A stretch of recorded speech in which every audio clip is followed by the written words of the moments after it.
കാസർഗോട്ട് MDMA-യുമായി യുവാവ് പിടിയിൽ. ഓപ്പറേഷൻ തൂഫാൻ പദ്ധതിയുടെ ഭാഗമായി കുമ്പള പോലീസ് നടത്തിയ പരിശോധനയിലാണ് യുവാവ് അറസ്റ്റിലായത്.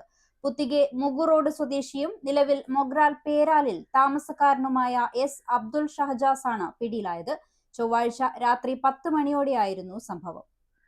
ബജറ്റിനിണങ്ങിയ വിവാഹാഭരണങ്ങളുടെ വൈവിധ്യമാർന്ന കളക്ഷനുമായി റോഷി ജ്വല്ലറി. ഡയമണ്ട് ആഭരണങ്ങളുടെ ഏറ്റവും പുതിയ ഡിസൈനുകൾ ഏറ്റവും കുറഞ്ഞ പണിക്കൂലിയിൽ. Roshi jewellery, gold and diamonds, bank road and court road, Kasaragod. Forever Shine.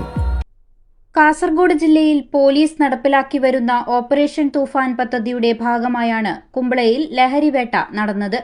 ചൊവ്വാഴ്ച രാത്രി 10 മണിയോടെ കുമ്പള SI M. അനൂപിന്റെ നേതൃത്വത്തിൽ പേരാൽ ഭാഗത്ത് പട്രോളിംഗ് നടത്തുന്നതിനിടയിലാണ് അബ്ദുൾ ഷഹജാസിനെ സംശയകരമായ സാഹചര്യത്തിൽ കണ്ടത്. പോലീസിനെ കണ്ട് പരുങ്ങുന്നത് ശ്രദ്ധയിൽപ്പെട്ടതോടെ ഉദ്യോഗസ്ഥർ ഇയാളെ തടഞ്ഞു നിർത്തി ദേഹപരിശോധന നടത്തുകയായിരുന്നു. പരിശോധനയിൽ ഇയാളുടെ പക്കൽ നിന്നും 2.81 ഗ്രാം MDMA കണ്ടെടുത്തു. ഉടൻ തന്നെ പോലീസ് ഇയാളുടെ അറസ്റ്റ് രേഖപ്പെടുത്തുകയായിരുന്നു. കുമ്പള SIക്ക് പുറമെ ASIമാരായ അതുൽ രാജ്, അജയ് എന്നിവരും പരിശോധന നടത്തിയ പോലീസ് സംഘത്തിലുണ്ടായിരുന്നു.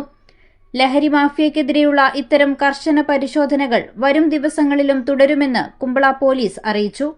News 14 live, Kasaragod.